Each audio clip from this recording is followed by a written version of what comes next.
اس نے جواب دیا کہ ہاں میں نے چوری کی ہے، لیکن میں نے جو کچھ کیا خدا کے حکم سے کیا ہے۔ اگر اللہ کا بندہ اللہ کے پیدا کیے ہوئے پھل توڑ کر کھائے تو اس میں بے حیائی کی کون سی بات ہے؟ خدائے بے نیاز کی نعمتوں پر سانپ بن کر بیٹھنے والا تو کون ہوتا ہے؟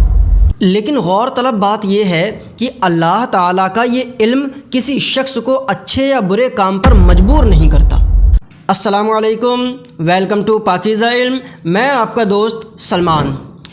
آج کی ہماری یہ ویڈیو تقدیر کے موضوع پر 5ویں اور آخری ویڈیو ہے۔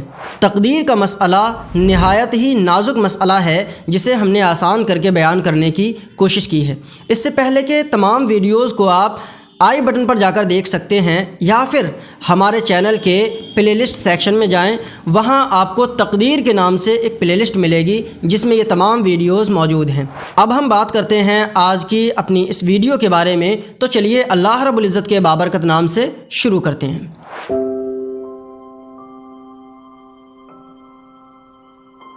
قضاء و قدر کے موضوع پر علماء اکرام نے طویل بحث کی ہے، مگر مولانا روم نے اس موضوع پر 2 بڑی نفیس حکایات پیش کی ہیں۔ آپ فرماتے ہیں کہ ایک مرتبہ ایک چور کو شاہی پیادے پکڑ کر کوتوال کے پاس لائے اور بتایا کہ اس شخص کو ہم نے چوری کرتے ہوئے موقع پر گرفتار کیا ہے۔ کوتوال نے چور سے پوچھا کہ تو نے چوری کی ہے؟ اس نے جواب دیا کہ ہاں میں نے چوری کی ہے، لیکن میں نے جو کچھ کیا خدا کے حکم سے کیا ہے۔ تو جانتا ہے کہ کائنات کا ایک ذرہ بھی خدا کے حکم سے باہر نہیں ہے۔ یہ سن کر کوتوال نے پیادوں سے کہا کہ اسے اس درخت سے الٹا لٹکا کر اتنا مارو کہ کھانا پینا سب بھول جائے۔ یہ سن کر چور نے گڑ گڑانا اور رونا شروع کر دیا۔ تو کوتوال نے کہا اب کیوں روتا ہے؟ یہ کام بھی میں خدا تعالیٰ کے ہی حکم سے کر رہا ہوں۔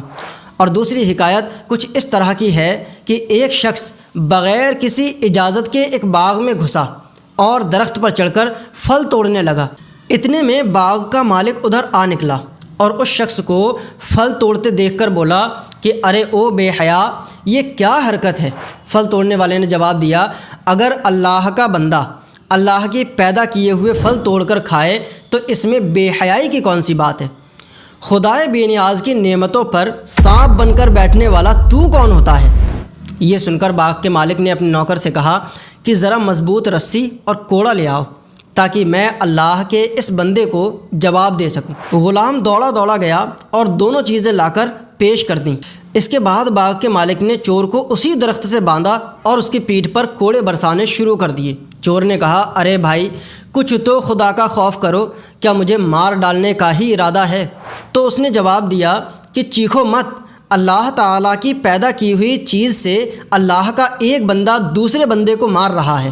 آخر اس چور نے اپنے عقیدے سے توبہ کی اور زبان حال سے اس بات کا اقرار کیا کہ بے شک انسان کو قوت اختیار حاصل ہے، خواہ وہ اچھائی کرے یا برائی۔ اللہ تعالیٰ نے اپنی نسبت ارشاد فرمایا وَعِندَهُ مَفَاتِحُ الْغَيْبِ لَا يَعْلَمُهَا إِلَّا هُوَ، اور اسی کے پاس غیب کی کنجیاں ہیں جن کو اس کے سوا کوئی نہیں جانتا۔ الغیب چھپی ہوئی حقیقتوں کو کہتے ہیں۔ مطلب یہ ہے کہ کائنات کے مخفی امور کا علم خدا تعالیٰ کے پاس ہے۔ اللہ تعالیٰ کی ذات کائنات بننے سے پہلے موجود تھی۔ اس نے انسانوں کائنات کو پیدا کیا، پھر انسانوں کو اپنے عمل کا مکمل اختیار عطا فرمایا۔ انسانوں نے اپنے اس اختیار کو بروئے کار لاتے ہوئے مختلف اچھے اور برے کام کیے۔ کسی نے قتل کیا، کسی نے لوٹ مار مچائی، کسی نے بھلائی کی، کسی نے عدل و انصاف کے تقاضوں کو پورا کیا، لڑائیاں لڑیں، ملک فتح کیے، زمین کو سنوارا، شہر آباد کیے، چھوٹی بڑی بستیاں آباد کیں۔ ان اعمال کے مختلف نتائج پیدا ہوئے۔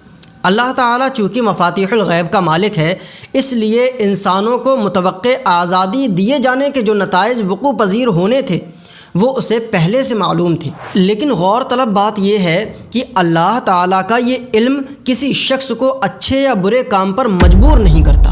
سورۃ الرعد میں ارشاد فرمایا یمحو اللہ ما یشاء ویثبت وعندہ ام الکتاب، خدا تعالیٰ جس کو چاہتا ہے مٹا دیتا ہے اور جس کو چاہتا ہے قائم رکھتا ہے، اور ام الکتاب اسی کے قبضے قدرت میں ہے۔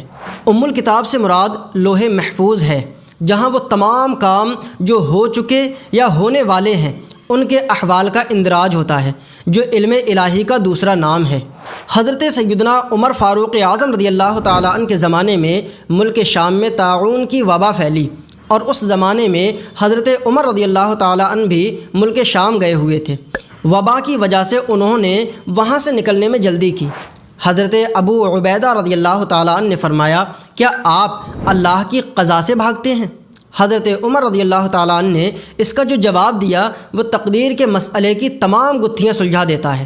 آپ نے فرمایا، میں اللہ کی قضا سے اس کی قدر کی طرف بھاگتا ہوں۔ مطلب یہ ہے کہ قضا تو صرف فیصلے کا اعلان ہے۔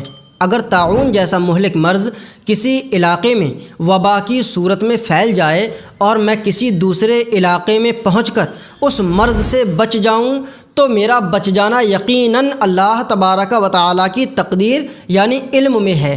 معلوم ہوا کہ اللہ تعالیٰ نے بندوں کو اختیار دیے ہیں اور بندوں نے ان کا استعمال کر کے اچھے اور برے ہر طرح کے کام کیے ہیں۔ اب چونکہ اللہ تبارک و تعالیٰ مفاتیح الغیب کا مالک ہے، اس لیے انسانوں کو آزادی دیے جانے کے جو نتائج وقوع پذیر ہونے تھے وہ اسے پہلے سے معلوم تھے، لیکن غور کرنے والی یہ بات ہے کہ اللہ تعالیٰ کا یہ علم کسی شخص کو اچھے یا برے کام پر مجبور نہیں کرتا۔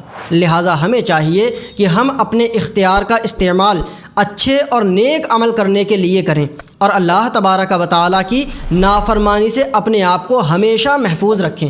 اللہ تعالیٰ ہمیں کامیابی عطا فرمائے، آمین۔ السلام علیکم۔